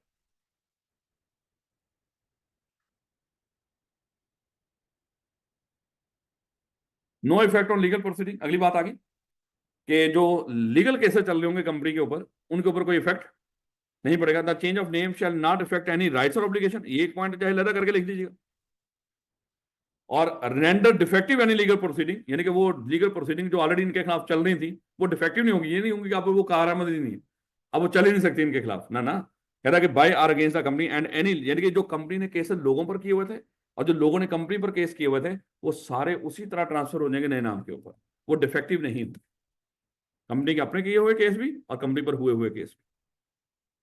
and any legal proceeding that might have been continued or commence against the company. और जो लोग सोच रहे थे अभी कंपनी पर केस करने का, अब वो किस पर केस कर सकते हैं, नए नाम, क्योंकि नाम तो बदल गया। अब वो नए नाम पर केस कर सकते हैं, उनको राइट है। By its former name may be continued by or commenced against the company by its new name. वो तो नए नाम के अगेंस्ट कमेंट्स कर सकते हैं, कोई केस करना चाहें तो। याद रखोगे तो इसमें राइट्स एंड ऑब्लिगेशन वाला पॉइंट भी और लीगल प्रोसीडिंग वाला मामला भी, ये दोनों पॉइंट्स इसमें कवर हुए। याद रखोगे इस बात। ये मेरे बच्चे हमारा नाम चेंज करने का प्रोसेस यहाँ पे कंप्लीट हुआ। यानी कि जब वो पेपर में नेम चेंज का प्रोसेस पूछेगा वो अपने अल्फाजों में, बस वो 6 छोटे छोटे पॉइंट्स यहाँ पे तो लिख रखा है ना, उससे थोड़ा सा ज्यादा भी है, चाहे वो भी बात बीच में लिख दीजिएगा और अच्छा इफेक्ट पड़ेगा, और शायद मेरा सर्टिफिकेट आ जाए इंशाल्लाह। मैंने कहा था इस दफा कंपटीशन थोड़ा कम है, थोड़ा कम है, क्योंकि देखें कुछ बच्चों ने तो लास्ट टाइम फास्ट ट्रैक में दे दिया सीलो, क्योंकि मैं फास्ट ट्रैक पढ़ाता हूँ, फिजिकली पढ़ाता हूँ। बाकी कहीं पे कोई करना चाहे तो उसको दे देते हैं पुराने लेक्चर, लेकिन मैं हर दफा एक रेगुलर फास्ट ट्रैक करवाता हूँ। तो मोस्टली बच्चे तो उसी वक्त पढ़ के वो चले गए। अब और उन्होंने पेपर भी दे दिया। अब इस सेशन में बच्चे जो कम हैं सीलॉ के अंदर, तो पक्की बात है मेरे बच्चे आई कैम में अपीयर होने वाले भी उतने बच्चे नहीं होंगे, मैं बार बार बता चुका, जितने रेगुलरली होते हैं। तो थोड़ा सा कंपटीशन है, हिम्मत करें, एटलीस्ट 3 पेपर दें और उनको इंशाल्लाह तीनों को पास करें, और 1 लाख रुपया उसी दिन शाम का सूरज ग्रूब होने से पहले पहले वसूल कर लें। सूरज ग्रूब नहीं हो, ये ना समझिएगा कि सूरज ग्रूब हो गया और हमें कुछ नहीं मिला। हाँ, अगर आप यहीं पे लाहौर में हैं कहीं, हाँ आते हुए आप सूरज ग्रूब कर दें लाहौर तक, वो हमें उससे कोई लेना देना नहीं है, लेकिन आपका चेक रेडी होगा उसी वक्त, फौरन ही। लेकिन 3 मेरा ख्याल है कि नॉर्मली 3 होते हैं, लेकिन कोई एक भी दे दे उसमें एक्स्ट्रा ऑर्डिनरी कोई परफॉर्मेंस दे दे तो फिर भी हो जाता, एक पेपर में भी हो जाता। गोल्ड मेडल वगैरह नहीं होता, लेकिन सर्टिफिकेट ऑफ मेरिट हो जाता। चले खैर सर, हम तो सोच रहे हैं कि पता नहीं पास भी होंगे कि नहीं, अभी तक तो सर हमारी वो पास वाली सोच है। लेकिन बहरहाल सर, अगर आप कह रहे हैं कि सोचें, सोचने में तो सर कोई दिक्कत, सोच तो हम लेंगे। मेरे बच्चे सोच से चीज़ें बनती हैं। और जिस तरह का इंसान सोचना शुरू करता है ना, अल्लाह ताला उस तरह के हालात बनाने शुरू कर देते हैं। ऐसा लग रहा होता है कि जैसे सारी कायनात मिलकर हमें उस सोच की तरफ लेके जा रही है, तो हम सोचना शुरू करते हैं। इसलिए हमेशा पॉजिटिव सोचें, तो चीज़ें भी पॉजिटिव होना शुरू हो जाएंगी। अगर खुदा ना खासा डर खौफ सोचेंगे, तो वो डर खौफ ही हमारे सामने आता है। लेकिन अनफॉर्चुनेटली इंसान है, जितनी मर्जी कोशिश कर लें, इन चीज़ों से बचा नहीं जा सकता। हमारी कुछ इनहेरेंट लिमिटेशन। अगर मैं आपको बात ये कर रहा हूँ, देखो कितने उससे करो, जैसे मैं ये करता ही नहीं इस तरह, नहीं, मेरे दिमाग में भी, मेरे दिल में भी 100 खौफ होते हैं। तो अब वालिदैन के तो फिर आपको पता है कि जो खौफ होते हैं, तो वो भी है चीज़ें, वो नहीं कर सकता बंदा। फिर आप देखो, बच्चे घर होते हैं, स्कूल जा रहे होते हैं, अब हम यहाँ पे हैं, तो ये भी एक बच्चों से ये भी एक डर खौफ ही होता है। छोटे छोटे बच्चे हैं। नहीं बेटा, अभी अभी आपने क्या पढ़ा बेटा? नाम चेंज करने का प्रोसेस। और साथ ये खाली नाम चेंज करने का प्रोसेस नहीं, एक्चुअली साथ क्या है, नेम क्लॉज चेंज करने का प्रोसेस, एक ही बात है। तो क्या तरीका था? सबसे पहले special resolution, special resolution pass होगी, उसके बाद रजिस्ट्रार आ गया, रजिस्ट्रार के बाद सर्टिफिकेट ऑफ इनकॉर्पोरेशन, उसके बाद 90 दिनों तक पुराने नाम को नए नाम के साथ, कहाँ कहाँ पे बोला, बिजनेस प्लेसेस के बाहर, डॉक्यूमेंट्स नोटिस वगैरह में, जो भी इस तरह के। उसके बाद 90 दिनों के बाद राइट्स एंड ऑब्लिगेशन नए नाम पर। उसके बाद लीगल, बिल्कुल लीगल प्रोसीडिंग भी नए नाम पर, चाहे जो पुरानी थी, चाहे आप इनिशिएट करने जा रहे हो, कंपनी पर हुई हुई या कंपनी ने की हुई, ऐसे ही। नहीं मेरे बच्चे, अब ये नया टॉपिक है, ये बिल्कुल हट के टॉपिक है, इसका कोई लेना देना नहीं नेम चेंज के साथ। ये ना हो कि बच्चे समझ होते हैं बात का, शायद अभी नेम चेंज का प्रोसेस ही चल रहा है। नहीं, ये मेरे बच्चे publication of name by A company and penalty, कि कंपनी अपना नाम कैसे पब्लिश करती है, ये वो बात बताई जा रही है कि कंपनी जब अपने नाम लिखते हैं, हम नाम से रिलेटेड चीजें पढ़ रहे हैं ना, तो कंपनी अपने नाम कैसे लिखती है, तो ये चीज हम पढ़ने जा रहे हैं। वो पूछ लेगा पेपर 4-5 नंबर का, तो हम कैसे क्या लिखेंगे हैं, वो पूछ लेता है। अच्छा बताएं, publication of name by A company and penalty से रिलेटेड जो कंपनी एक्ट 2017 की जो रूल्स एंड रेगुलेशन है वो बता दें। तो क्या बताएंगे वहां पे, जब हमें लगेगा शायद इस तरह की कोई चीज तो थी नहीं है। और पूछेगा भी मेरे बच्चे, वो आसान चीजें, वो कहते हैं ना सीए वाले बच्चों के बारे में, कि जो गुड़ से मर जाए इनको जहर देने की जरूरत ही नहीं। इनको आसान पेपर में सवाल आ जाए ना, ये कहते ना आसान नहीं है, ये कोई औखी चीज है, मैं सीए का पेपर दे रहा हूँ, इतना आसान कैसे हो सकता है। ये सबसे बड़ी दिक्कत है, यकीन ही नहीं आता कि एक्चुअली आपकी तैयारी थोड़ी सी बेहतर होती है माशाल्लाह, आप उसको इसलिए आपको आता है, इसलिए भरोसा रखा करें अपने उसके ऊपर। क्योंकि यहाँ पे बहुत से बच्चे इसलिए खराब कर लेते हैं, बिलॉ में तो ये बहुत ज्यादा होता है, क्योंकि वहाँ पे थोड़ी सी कॉमन सेंस से इस तरह का मामला होता है इसके दिमाग। ये तो बड़े आसानी से मुझे पता चल गया ये है, लेकिन ये नहीं होगा, क्योंकि मेरी इतनी औकात ही नहीं कि मैं इस तरह की चीज ढूंढ लूं। है वहां पे हम अपने चक्रों में पड़ जाते हैं, अपने सारे मामला ले आते हैं सामने कि मैं कौन हूं। तो इसलिए मेरे बच्चे इस तरह की चीजें ना सोचा करें। ले बेटा, नेम की पब्लिकेशन कैसे होती है, अब देखिएगा कैसे। नेम ऑन बिजनेस प्लेसेस, नाम कहां पे पब्लिश करना है, बिजनेस प्लेसेस के ऊपर। कहता है कि एवरी कंपनी, हर कंपनी के लिए, ये कोई सिंगल मेंबर, प्राइवेट, पब्लिक, किसी को नहीं छोड़ा उसने। कहता है कि every company shell display in conspicuous position, ये कहते हैं जो बड़ी वाजे पोजीशन हो, जो नजर आ रही हो ऐसी जगह, in letters easily eligible in English और उर्दू करेक्टर्स। देखो कहता है कि आपने उन अल्फाजों में लिखना है जो इंग्लिश या उर्दू में, यानी कि फिलहाल तो उसने 2 जुबानें लिखी हैं, और इसमें और लिखा है, इन दोनों में से कोई एक जुबान इस्तेमाल कर ले, चाहे इंग्लिश में लिखे या उर्दू में। और ऐसे अल्फाज लिखने हैं कि जो बड़े आसानी के साथ वो पढ़े जा सकते हैं, लिजिबल हो। वो टूटे हुए हाथों से नहीं लिखने, इस तरह कहते हैं कि टूटे हुए था ना लिखे की है, बात का हमें स्कूलों में होता है ना, इस तरह का ना हो, यानी कि पढ़ा जा सकता। कहता है कि it's name and incorporation number, और साथ जब जहां जहां पे नाम लिखेंगे साथ क्या लिखते हैं, इनकॉर्पोरेशन नंबर भी, रजिस्ट्रेशन नंबर भी साथ लिखा रहा होता। और ये चेक भी किया करो, जहां पे कोई कंपनी का नाम देखे, कहीं पता क्या ना ये फैक्ट्री है, ये फलाना है, वहां पे देखे उसका नाम है कि नहीं, होगा, हो नहीं सकता, कानूनी रिक्वायरमेंट है। और ये मोस्टली कंपनियां इस मामले में, जो कंपनियां हैं जो अच्छी बड़ी कंपनियां, खासतौर पर कोई भी हो, इसमें वो कंप्रोमाइज नहीं करते हैं। वो छोटे छोटे मामले उनको पता है, छोटी सी कानूनी खिलाफवर्जी कर दें, ये बड़ा उसके संगीन वो होते हैं, नताज होते हैं, इसलिए वो फॉलो करते हैं इस बात को। नहीं बेटा, जब कहीं सफर कर रहे होते हैं ना, रास्ते में अक्सर फैक्ट्रियां शैक्ट्रियां आ रही होती, तो देखा करो साथ, और ये भी देखा करो रजिस्ट्रेशन नंबर लिखा है कि नहीं साथ, क्योंकि वो भी लिखना है साथ, यही लिखा हुआ ना। और ये भी देखा करो उर्दू या इंग्लिश में है, हाँ, सराइकी, पंजाबी, इस तरह का ना होगा कुछ, उर्दू होगा या इंग्लिश होगा, जब बात का दोनों ही होते हैं। And incorporation number outside the registered office and every office or the place in which its business is carried on, यानी कि नाम कहाँ पे लिखना है? जहां पे इस कंपनी का रजिस्टर ऑफिस होगा, जहां पे इसका मेरे बच्चे कोई भी प्लेस ऑफ बिजनेस होगी, जहां जहां पे यानी कि ये कारोबार कर रही है, वहां वहां पे इसने लाजमी तौर पर रजिस्टर्ड ऑफिस भी, और उसके अलावा हर ऑफिस भी, चाहे ब्रांच ऑफिस है, हेड ऑफिस है, कोई भी है, उसके अलावा उसने हर प्लेस ऑफ बिजनेस के ऊपर जहां पे उनका कारोबार की कोई एक्टिविटी चल रही है, उसके ऊपर लाजमी इंग्लिश या उर्दू कॉन्स्पिक्यूअस पोजीशन में और लीजिबल लेटर्स के अंदर वहां पे नाम लिखना है। याद रखोगे? आप पढ़ क्या रहे हो? Publication of name by it's company. Company जब कोई नाम जहां पे पब्लिश करना है वो कैसे करेगी? सबसे पहली हेडिंग क्या है? Name on business places. कि खाली नाम लिखेंगे? नहीं, नाम किन अल्फाजों में लिखेंगे वो भी बता दिया, यानी कि लैंग्वेज कौन सी होगी और किस तरह लिखेंगे, और साथ जब नाम लिखेंगे और क्या लिखेंगे, रजिस्ट्रेशन नंबर, वो भी बता दिया उसने। नेक्स्ट देखिएगा, सर्टिफिकेट ऑफ इनकॉर्पोरेशन। अब अगली बात आ गई, ये भी पब्लिकेशन है, पब्लिकेशन का ही हिस्सा पढ़ रहे हो। Certificate of incorporation, every company shell display A certified copy of certificate of incorporation at every place of business of the company. जहां जहां पे कंपनी की प्लेस ऑफ बिजनेस है, कारोबार हो रहे हैं, उन जगहों पे कंपनी ने इस तरह की कॉपी, जो सर्टिफिकेट ऑफ इनकॉर्पोरेशन है उसकी जो सर्टिफाइड कॉपी, यानी कि होती है ना टेस्टेड कॉपी, वो वहां पे डिस्प्ले करें। अक्सर जो सीएफई के एडमिशन ऑफिस में जाए, वहां पे जो जो सर्टिफिकेट ICAP से हमें मिले हैं, चाहे वो रजिस्ट्रेशन का हो, चाहे वो हैंड्स ऑन कोर्सेज करवाने का हो, वो हमने डिस्प्ले किया हो। अगरचे हम कंपनी नहीं, हमारे ऊपर ये रूल अप्लाई नहीं होते हैं, लेकिन अगर हम कंपनी होते तो फिर तो वो पक्की बात है, वो तो फिर करना ही था, लेकिन फिलहाल वो तो एफिलिएशन के हैं ना, इनकॉर्पोरेशन के थोड़ी हैं।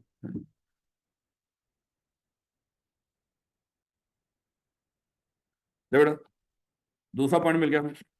सबसे पहला क्या था? नाम कहाँ पे लिखना है? Place of businesses. दूसरा टॉपिक पब्लिकेशन में, दूसरा टॉपिक क्या है? Certificate of incorporation. उसको कहाँ पे डिस्प्ले करना है और क्या क्या डिस्प्ले करना है? सर्टिफाइड कॉपी, और हर प्लेस ऑफ बिजनेस के ऊपर जहां पे भी आप कारोबार चेक कर रही है ये कंपनी। तीसरे नंबर पे नेम ऑन डॉक्यूमेंट्स। डॉक्यूमेंट्स के ऊपर भी नाम लिखना है। और डॉक्यूमेंट्स कौन से हैं? जितने कंपनी डॉक्यूमेंट्स इशू कर रही है, वॉचर, रसीदें, नोटिस, कोई भी डॉक्यूमेंट किसी भी शक्ल में कंपनी जब इशू करेगी, उसके ऊपर लाजमी तौर पर कंपनी ने अपना नाम लिखना है। कहता है every company shall have its name mention in legible English और Urdu character in all bills of exchange. आप सीएफई में फीस जमा करवाते हो, आप देखें जब वो रसीद मिलती है मेरे बच्चे, क्या उस रसीद के ऊपर उसका नाम लिखा हुआ? हाँ। अगर सीएफई कोई बिल्स ऑफ एक्सचेंज, चल बिल्स ऑफ एक्सचेंज तो बिलो पढ़ा हुआ है ना आप लोगों ने, जिसने तो पढ़ा उसको पता है, जिसने नहीं पढ़ा अभी वो पढ़ लेंगे। क्या हुआ करता था बिल ऑफ एक्सचेंज? क्या है? वो बिल ऑफ लेडिंग होता है बेशर्मा। बिलो नहीं पढ़ा हुआ? अभी तो आप पढ़ रहे हो ना, तो पंगा क्यों ले रहे हो? अच्छा, तो जिन्होंने पढ़ा हुआ उनको तो पता ना बिल ऑफ एक्सचेंज क्या होता था। ये कौन इशू करता था? चलिए मैं सिंपल कर देता हूँ, डेबिट या क्रेडिटर। खुदा का खौफ करो, इसी दफा दिया बिलो का पेपर। जिन जिन बच्चों ने आप में से बिलो का पेपर इस अटेम्प्ट में दिया, हाथ खड़ा करो, बंदे बनो, इंशाल्लाह पास हो जाए। क्योंकि हमने कोई पक्का पक्का याद रखने के लिए थोड़ी किया। और है मजेदार चैप्टर है वो दोनों, है भी नहीं, मिनिमम है उसमें। ना ना, ना 12 से 15 पार्टनरशिप पक्का है, और 8 से 10 नेगोशिएबल इंस्ट्रूमेंट पक्का है। 8 से 10 नंबर है उसके। हाँ हाँ, 8 से 10 नंबर है उसके, दोनों चैप्टरों के, 14 15। 8 से 10 नंबर है, ऐसे कैसे हो सकता है कि मिनिमम थोड़ा है? ICAP ने वेटेज दी हुई है उसको, ऐसा ना करो अल्लाह के बंदो। चले कोई बात नहीं, हमने पास कर लिया, रौला ही मुक्का इंशाल्लाह। तरसों आ जाएगा, पास ही होगा इंशाल्लाह, चरसों चरसों आएगा। क्रेडिटर हुक्म देता था डेटर को कि तूने ये पेमेंट मुझे 1 महीने बाद, 2 महीने बाद या फलानी तारीख को पे करनी है। हुक्म देता, और जो प्रॉमिसरी नोट था वो डेटर इशू करता था कि मैंने उधार पे सामान खरीदा है और मैं महीने बाद, 2 महीने बाद जो भी होगा आपकी पेमेंट दे दूँ। तो इस तरह का ये सारा मामला, लेकिन कोई बात इंशाल्लाह, गोली मारो, बस हमने पेपर सही हो गया, अल्लाह खैर करा। वैसे ही 50 नंबर हमने सही करना हो, सारा पेपर थोड़ी हमने ग्रंट वो की हुई है, बस 50 नंबर का सही करो, इट्स ओके, पास करो। आगे जिंदगी में पता नहीं कभी आना है कि जिंदगी में बिल ऑफ एक्सचेंज के नहीं आना। जैसे मैं सुबह बच्चों को बता रहा था, इतना डेबिट कार्ड सीख रहे हो, आगे तो है ही नहीं, है रियल लाइफ के अंदर तो डेबिट कार्ड है ही नहीं, वो तो सिस्टम है। TPS ने ट्रांजैक्शन कैप्चर की, उसने सिस्टम में खुद ही उसको डेबिट किया, क्रेडिट किया। आप कहाँ पे होंगे? सीख सीख के मर रहे हैं यहाँ पे, है आउटडेटेड चीजें हैं। लेकिन समझ बूझ के लिए कुछ तो पता होना चाहिए ना। सारी मशीनें ही काम करती रहेंगी तो हम किधर जाएंगे? कुछ ना कुछ अभी इंसानों को भी तो होना चाहिए, मशीनों को अपडेट करना है, उन्हें कोई बेहतरी लानी है। है, तो इसलिए आपको भी सिखाया जाता है। ले बेटा आगे, बेचारे देखो वकीलों का अपना खतरा है, खत्म हो जाएगा मामला वकीलों का। डॉक्टरों का अपना मामला है, डॉक्टर भी ये सारी मशीनें ही आ जानी। जजों को अपना परेशानी पड़ी हुई है, आपको पता है? जजों की, ये सुप्रीम कोर्ट का ये पिछले दिनों में होना क्या है पाजी, आर्टिफिशियल इंटेलिजेंस हद तक ये सवाल करवाओ, है ये रिप्लेस कर रही है सबको, है ये इनको भी रिप्लेस करे, कोई शोभा छोड़ेगी नहीं। तो इसलिए बेफिक्र हो गया, अपने अपने शोबे जहां पे पढ़ रहे हो ना पढ़ते रहो, है आपसे कोई काम ले लिया जाए जो रेलिवेंट है, ये जाया नहीं होगा इंशाल्लाह, ये गारंटी है। कुछ ना कुछ तो आपके लिए रोजी रोटी बना के रखेंगे, क्योंकि कानूनदान जो ऊपर बैठे हो ना, जो कानून बनाते हैं मुल्क के, तो वो भी कुछ ना कुछ उनके भी इसी तरह के काम है, तो वो अपने लिए रोजी रोटी भी रखेंगे, आपके लिए भी रखेंगे। आगे हुए पाकिस्तान में, तो और क्या, ये आपके आधे टेस्ट हम चैट जीपीटी पे बनाते हैं, वो यही तो है। आई के आपका एग्जामिनर बैठ के चैट जीपीटी पे आपके सवाल बना रहे हैं, उस वहां पे भी है मेरे बच्चे, सब हर जगह पे आ गया हुआ है, बेफिक्र है। अब जितनी रिपोर्टिंग हो रही है वहां पे, सारी जो जो जो कंप्लेंट्स आ रही हैं उनकी, टैक्स वालों की फलाना, उनके जो जवाब जाते हैं, जो कंसल्टेंट देते हैं, वो चैट जीपीटी से बना बना के दे रहे हैं। इसी को कर रहे हैं, क्या कमाल का जवाब होता है। उनको छोड़ते हैं, यकीन कर, इंसान 100 दफा लिखेगा उसका, है। इवन देन, मैं पहले भी शायद बताया हो, हमारा एक दोस्त है, वो गुजरात यूनिवर्सिटी में हमारे रिलेटिव हैं, वो प्रोफेसर है वहाँ पे, हेड ऑफ डिपार्टमेंट है, इंग्लिश डिपार्टमेंट के। उनका डिपार्टमेंट के जो टीचर हैं एक दूसरे से जब बात करते हैं, चैट जीपीटी से इंग्लिश लिख के वो करते हैं। तो वो सोचे, यही ना उनकी एमए इंग्लिश वगैरह सारा कुछ, क्या फायदा, वो तो काम हम भी कर सकते हैं। इवन देन लोग खुदा ना खासा फौतगी का जो वो भी पूछते हैं, चाहे फलाने बंदे की यार फौत हो गया, ऐसा तरह के मैसेज लिख दे, वो लिख के वो कॉपी किया और निकाल देते हैं। कोई नहीं, कोई ढूंढ लेंगे कुछ ना कुछ मेरे कुछ, उन मशीनों को चलाने वाला कोई ना कोई तो हो गए। बेफिक्र रहे, कोई नहीं, कुछ नहीं होता। मैं कह रहा हूँ आप लोगों के लिए कुछ ना कुछ होगा इंशाल्लाह, बेफिक्र है।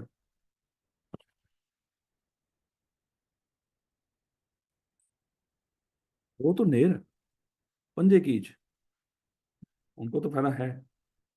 लेकिन बहरहाल आप लोगों के भी अब ये जो कोर्सेज कोर्सेज हैं, इनमें वो एक्सटेंसिव यूज करवाना शुरू कर देंगे, सिखाना शुरू कर देंगे ये सारा कुछ, ताकि आप कंपेटेबल बन जाए उस नए हालात के लिहाज से। आपके कोर्सेज को चेंज किया जा रहा है ना, फिनटेक वगैरह, ये सारा कुछ आपको पढ़ाया जा रहा है आगे पढ़ा, ये चीज़ें चेंज हो सब कुछ, ताकि नए दौर के लिहाज से आपको तैयार किया जाए। तो खैर यहाँ पे बाबे जिन लोगों ने बीकॉम की बेस पे सीए एग्जाम था, वो भी आज के दौर में भी बेचारे अच्छी फर्में चला रहे हैं, चल ही रहे हैं ना, उनको कुछ भी नहीं आता और फर्में चला रहे हैं, गोली मारो बस, ऐसे बात, बस कमाओ खाओ पियो, उसके बाद चले जाना, वापस आओ यार, किन चीज़ों पे लगा दिया मुझे, मुझे अपना फिक्र लगी हुई है, क्योंकि टीचिंग भी खत्म हो जानी है। जाहिर बात है, अब अच्छा पागल है वो, उसी को वही पढ़ा रही होगी चैट जीपीटी, है क्या क्या एग्जाम्पल आपकी सोच है। कोई टॉपिक यहाँ से उठा के ना उसको कहे इसकी मुझे 10 एग्जाम्पल दे, 10 एग्जाम्पल देगा, क्या 200 एग्जाम्पल दे, 200 एग्जाम्पल देगा, वो ये नहीं कहेगा तुझे एक तो समझ नहीं आ रही। जैसे हम लोग कहते हैं ना, यकीन कर लो, कोई टॉपिक उठाना यहाँ से कॉपी करना, वहां पे लिखना, उसके कहना इसकी 10 एग्जाम्पल दे, इसको मुझे एक्सप्लेन कर, इसके ये कर, सब कुछ करके देगा 1 सेकंड में ऐसे।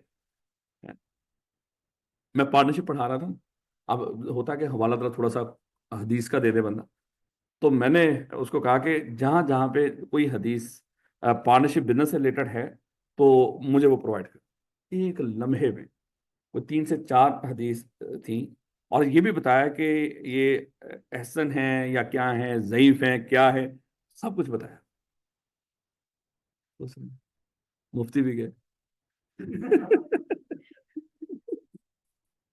ऐसा हो गया, फतवा ही लेते हैं ना, या चीजें गाइडेंस ही लेते हैं, सब भाई दुनिया बदल रही है, कुछ और ही है, अगला दौर कुछ और है। इसलिए अब बच्चे मेरे वो खेल रहे होते हैं चाहे ये बुरी चीज है जो भी है, मोबाइलों पे लगे, तो मैं नहीं उनको रोकता, यही है आगे, जो होना है मोबाइलों पर ही होना है, या इन्हीं चीजों पे कंप्यूटर्स पे ही होना है। और एक बात है अभी जरा थोड़ी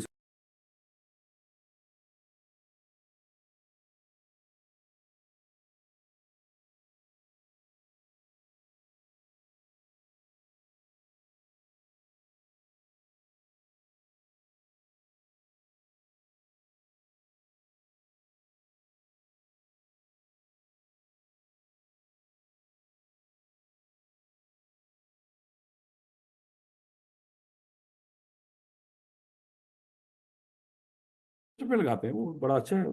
फोन करने के बजाय लोग आपस में, दोस्त ऑफिस वाले सारे आपस में गप्पे लगा रहे हैं, साथ खेल रहे हो, तो बड़ी कमाल की नहीं खेलना नहीं चाहिए वैसे वापस में। एडिक्शन है ना मेरे बच्चे, एडिक्शन है। कोविड के दिनों में जब वो हुआ था सारा, उस वक्त ये खेलना शुरू हुआ। क्योंकि घरों में बैठे हुए थे, काम ही नहीं था, तो करने को यही था। तो फिर वो आदत पड़ गई। फिर अब जब फ्री होता हूँ तो कहीं ना कहीं, अभी मेरे सारे दोस्त सब जानते हैं। बच्चों को नहीं बताता कि हमें, बच्चे कहेंगे चलो ये भी कोई अच्छी चीज़ है, बुरी चीज़ है, वेस्टेज ऑफ टाइम है, कोई फायदा नहीं। जो बंदा वेला हो तो ये है कि कम से कम चुगली करो, इधर उधर जाओ, उससे बेहतर है बंदा खेल ही ले। बेहतर है नेगेटिव सोचे, फलाना करे, तो बेहतर है बंदे बंदे मारे बैठे कंप्यूटर से नहीं नहीं मेरे बच्चे, अब क्या गारंटी है कि वो नहीं खेलते होंगे, या उनके बच्चे आगे नहीं खेलते, ऐसा नहीं है। ऐसे ही सोच रहे हैं जैसे हम कहते हैं कि जो चर्च बेचता है वो खुद नहीं पीता है। हाँ वो भी पीता है, लेकिन अच्छी क्वालिटी की लेकिन अल्लाह माफ करे, वैसे समझा रहा हूँ, खेलते होंगे मेरे बच्चे, सारा दिन खा रहे हैं, इसमें कुछ नेगेटिव नहीं है, कुछ भी बुरा नहीं है, कुछ भी नहीं है। टूर्नामेंट्स होते हैं नेशनल लेवल के ऊपर, अनाउंस करके टीमें रजिस्टर्ड होती हैं, नाम दिए जाते हैं, बिल्कुल जेन्युइन गेम है बस।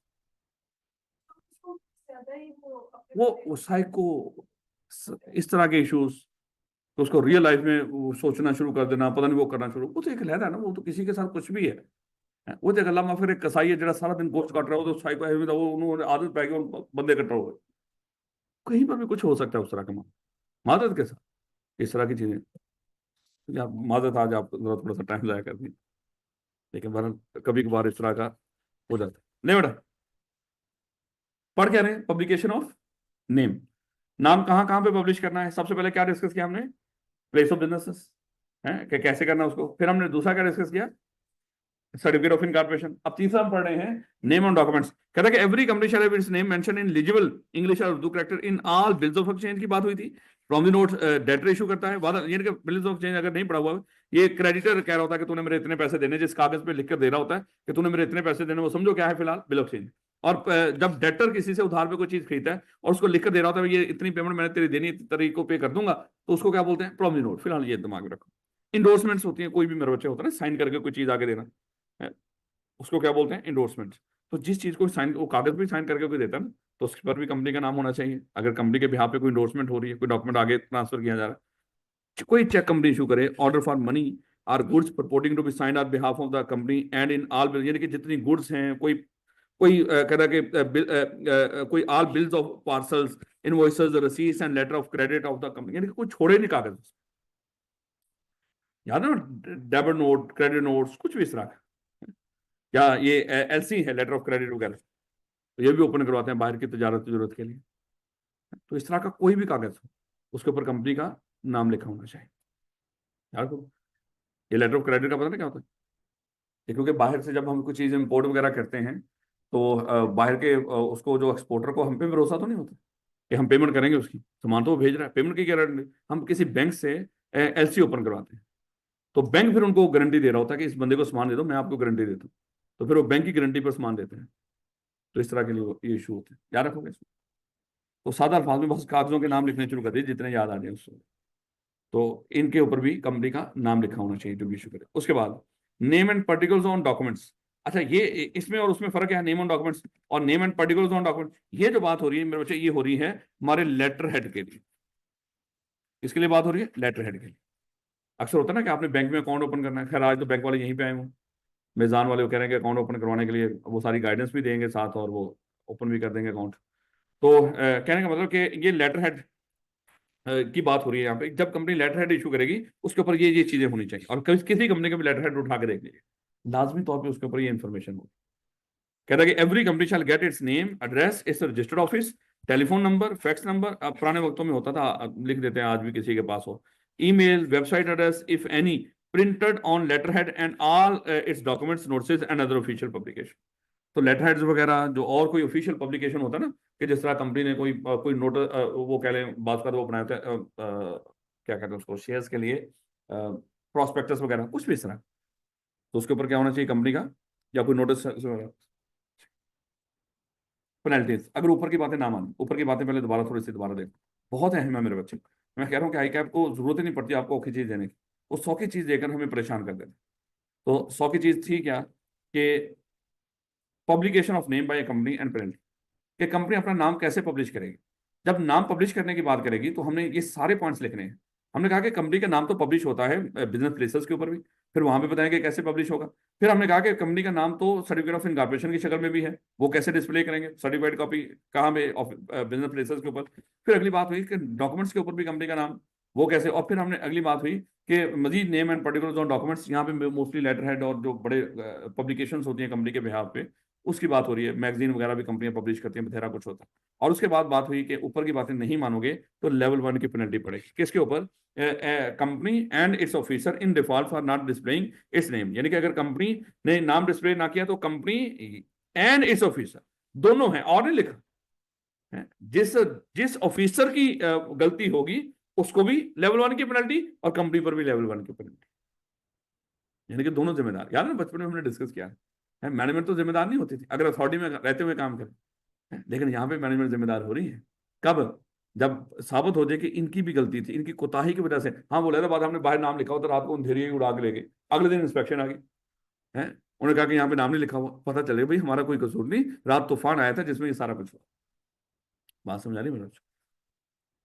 An officer shall be personally liable for the debts for issuing, authorizing any documents without mentioning the name of the company unless duly paid by the company। अब यहाँ पे ना आई कैप एक सिनेरियो बेस्ड क्वेश्चन बना देगा, किसी को समझ नहीं आएगी आई कैप ने पूछ क्या लिया। इस लाइन के ऊपर किसी छुपी हुई लाइन, किसी के दिमाग में भी नहीं आ सकती कि लाइन मैंने पढ़नी है, और इसके ऊपर आई कैप क्या करेगा, एक सिनेरियो बेस्ड क्वेश्चन बना देगा। आई क्या हुआ, क्या अज्यूम कर लो सीएफई लिमिटेड एक कंपनी है, सीएफई लिमिटेड एक कंपनी है। यहाँ पे अज्यूम कर लें कि हमारे परचेज ऑफिसर हैं सर सलीम चुगताई साहब। सर सलीम अज्यूम कर लें हमारे क्या हैं, इस कंपनी के परचेज ऑफिसर हैं। अच्छा इन्होंने क्या किया, इन्होंने अज्यूम कर लो जनरेटर के लिए सामने पेट्रोल पंप से कहा, एक कागज लिख कर दिया, कागज लिख कर दिया किसी भी कागज के ऊपर, और उसको कहा कि ऐसा करे हमें 100 लीटर पेट्रोल दे दो भैया, डीजल पड़ता है उसमें, डीजल की ही बात करते हैं, तो 100 लीटर हमें डीजल भेज दो। जिस कागज पर उन्होंने लिखकर कहा पेट्रोल पंप वालों को, उसके ऊपर कंपनी का नाम लिखा ही नहीं। एक सादा कागज पकड़ा जिसके ऊपर कहीं कंपनी का नाम नहीं लिखा हुआ, उसने क्या किया, अपने नाम से उसको कह दिया कि 100 लीटर यहाँ पे सीएफई में ये भेज दें, पेट्रोल भेज। बात समझ आ रही है? तो अगर नाम शाम जिस तरह प्रिंटेड होना चाहिए उस तरह प्रिंटेड नहीं है किसी रसीद के ऊपर जिस तरह होना चाहिए, तो वो बंदा जिसने उसको ऑर्डर किया वो खुद उसकी पर्सनल लायबिलिटी होगी उस डेट को पे करने की, कंपनी उसके लिए जिम्मेदार नहीं होगी। हाँ अगर कंपनी रेटिफाई कर दे इट्स ओके, आगे लिखा unless duly paid by the company. हाँ कंपनी अगर पे कर दे, इसका मतलब क्या है, वैसे तो जिम्मेदार वो बंदा था लेकिन कंपनी कहती है कोई नहीं, तूने मेरे लिए खर्चा किया ना, मैं पे कर देती हूँ। इसको कहते हैं रेटिफिकेशन कहते हैं। तुम लोग कंपनी ने उसकी इस गलती की कोताही की क्या कर दी है, रेटिफिकेशन, और कंपनी ने पे कर दिया है। याद है बचपन में जब आपने पार्टनरशिप पढ़ी थी, वहां पे हमने डिस्कस किया था कि अगर कोई किसी की कोताही की वजह से थर्ड पार्टी का नुकसान होता है, तो वहां पे मेरे बच्चे, अगर तो फ्रॉड है, अज्यूम कर लो फ्रॉड है, तो फ्रॉड का वो उसी ने पेमेंट करनी है जिसने फ्रॉड किया है। लेकिन अगर बाकी मिलकर पे करना चाहे तो उनकी मर्जी है, लेकिन वहां पे सारी जिम्मेदारी किसकी थी पे करना, कानूनी तौर पे फ्रॉडी की।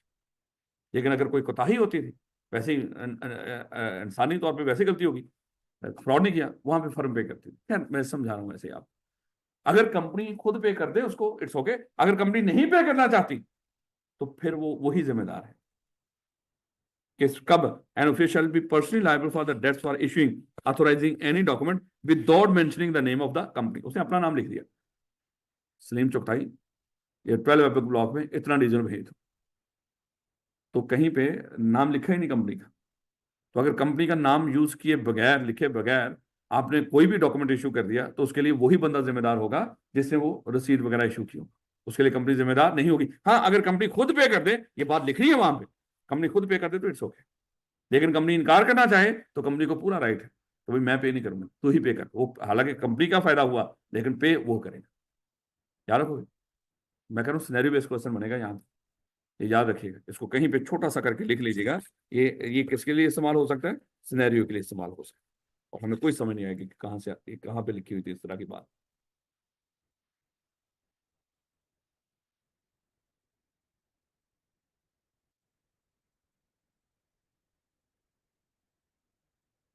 ले बेटा, रजिस्टर ऑफिस क्लॉज को चेंज करने का तरीका कल पढ़ेंगे, लेकिन रजिस्टर ऑफिस के बारे में बातें आज ही पढ़ लेते हैं, छोटी छोटी बातें।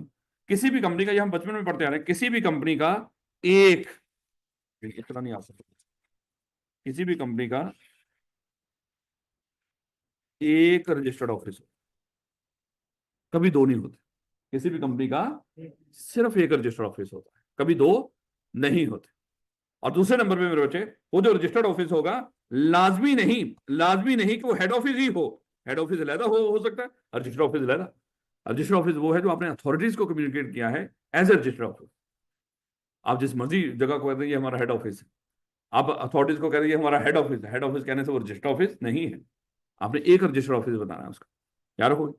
तो किसी भी कंपनी का एक रजिस्टर्ड ऑफिस होगा, वो हेड ऑफिस को भी रजिस्टर्ड ऑफिस का दर्जा दे सकते हो, या किसी और जगह को भी रजिस्टर्ड ऑफिस का दर्जा दे सकते हो, जो उनको कम्युनिकेट करेंगे ये हमारा रजिस्टर्ड ऑफिस। अब अगली बात आएगी थोड़ी सी, कंपनी का फर्स्ट जो रजिस्टर्ड ऑफिस है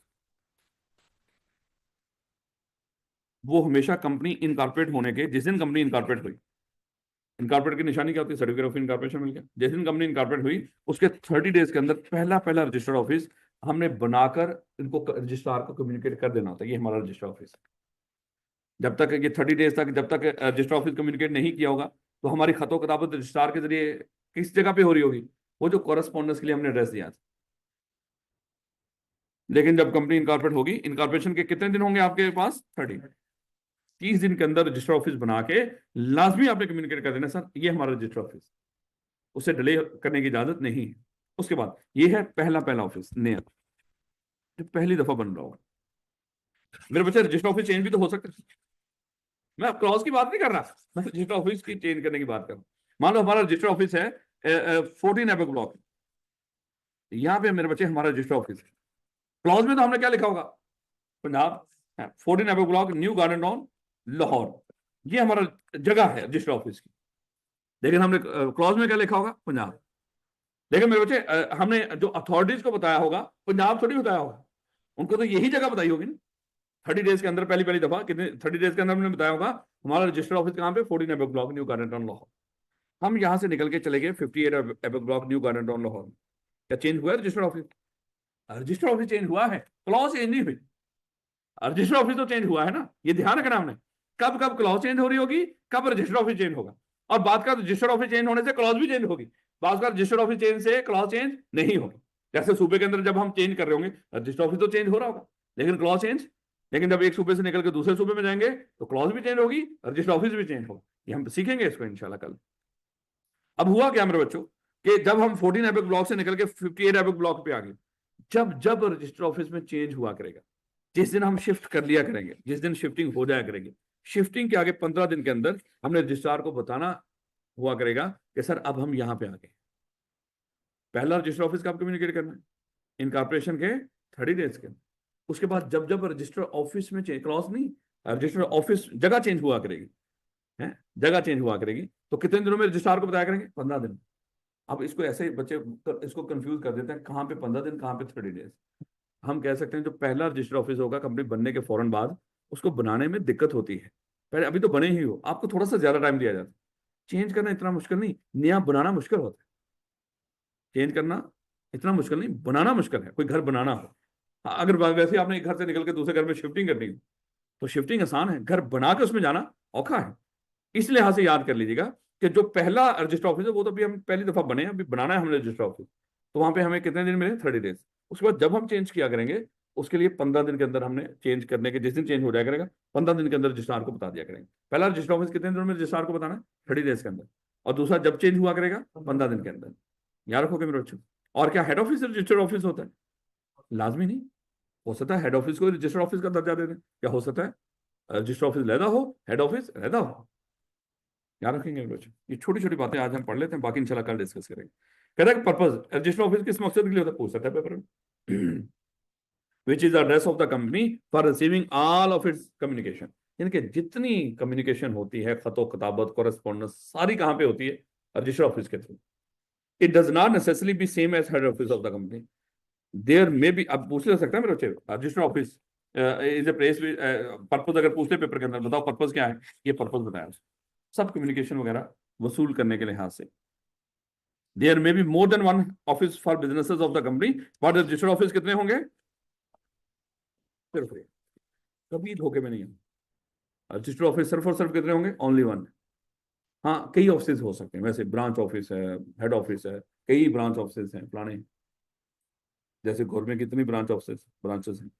नोटिफाइड टू रजिस्ट्रार, अब अगली बात करें, कह रहा है company shall have a registered office to which all communication and notices shall be addressed and such address shall be notified to the registrar within a period of 30 days of its incorporation. ये किसकी बात हो रही है बोला? पहले पहले register office की, कि जब हम इनकॉर्पोरेट हुए हैं उसके कितने दिनों में आपने इन्फॉर्म करना है रजिस्ट्रार को? 30 डेज। याद रखो, क्योंकि इनकॉर्पोरेशन की बात, चेंज की बात नहीं की उसने, कि 30 डेज ऑफ इट्स चेंज, नहीं, इनकॉर्पोरेशन। कि पहला रजिस्टर ऑफिस कब कम्युनिकेट करना है? 30 डेज में, एटलीस्ट 30 डेज के अंदर उसको बना के कम्युनिकेट करते हैं कि सर ये हमारा रजिस्टर ऑफिस होगा। उसके बाद जब जब चेंज करेंगे, हाँ, लाहौर से निकल के शेखुपुरा जा रहे हो, लाहौर से निकल के हम शेखुपुरा चले गए, क्या क्लॉज चेंज होगी? क्लॉज तो चेंज नहीं होगा, रजिस्टर ऑफिस तो चेंज हुआ है ना। गार्डन हाउस से निकल के हम मॉडल टाउन जा रहे हैं, क्लॉज चेंज होगी? नहीं, रजिस्टर ऑफिस तो चेंज हो रहा है ना। तो जब रजिस्टर ऑफिस यहाँ से, मान लो कि आज हमने शिफ्टिंग स्टार्ट की और मान लो कि कल हमारी शिफ्टिंग कंप्लीट हो गई, तो कल से जिस दिन हम शिफ्ट कर लेंगे उससे आगे 15 दिन में रजिस्ट्रार को, यानी कि जब हम वहां पे चले जाएंगे उसके अगले 15 दिन में हमने रजिस्ट्रार को बताना है। यानी कि जब इरादा कर लेंगे, जाने लगे, जब चले जाएंगे उसके 15 दिन में रजिस्ट्रार को बता दें अब ये हमारा रजिस्टर ऑफिस है। याद रखेंगे, जो एग्जैक्ट एड्रेस देना होता है, क्लॉज को चेंज करने की जरूरत नहीं है। तो बड़ा छोटी सी बातें बस पढ़ लें। The notice of any change in situation of the register office, जब जब रजिस्टर ऑफिस की सिचुएशन का मतलब एड्रेस की बात हो रही है, जब जब चेंज हो रहा होगा, shall be given to the registrar within a period of 15 days after the date of change. यानी कि जब चेंज कर लोगे उसके बाद, चेंज से पहले नहीं, बता देना 15 दिन, चेंज जब कर लोगे, चेंज करने के 15 दिन के बाद, 15 दिन के अंदर अंदर रजिस्ट्रार को बता दो अब हम यहाँ पे हैं। The change of register officer और कंपनी शैल आल्सो रिक्वायर, अब ये मैं कल बता, ये कल नहीं चलता, क्योंकि आगे वो दोनों चीजें आ जानी है ना, अगला टॉपिक भी आ जाना, ये क्लॉज वाला भी यहीं से शुरू हो जाना, और ये भी चीज यहीं पे इंशाल्लाह ये कल डिस्कस करेंगे। तो बेटा बड़े अच्छे तरीके से समझ समझ के पढ़ना, खाली रट्टा लगाना आसान है मेरे बच्चों, और रट्टा लगाने का कोई फायदा नहीं, वो टेम्परेरी होता। समझ होगी तो इंशाल्लाह रट्टे की भी जिंदगी लंबी होती, अगर समझ के रट्टा लगाया हो। बगैर समझा रट्टा वो टेम्परेरी होता, जल्दी भूल जाता है। जिस तरह हमने मान लो बिल ऑफ एक्सचेंज और नेगोशिएशन तो जान छुड़वाने के लिए हमने लगा दिया रट्टा, समझ के पढ़ा होता तो शायद वो भूलने वाली कभी चीज़ ही नहीं थी इस तरह, वो तो बड़ा प्रैक्टिकल था। तो खैर कोई मसला नहीं, इंशाल्लाह जब आप बड़े होंगे तो प्रैक्टिकल लाइफ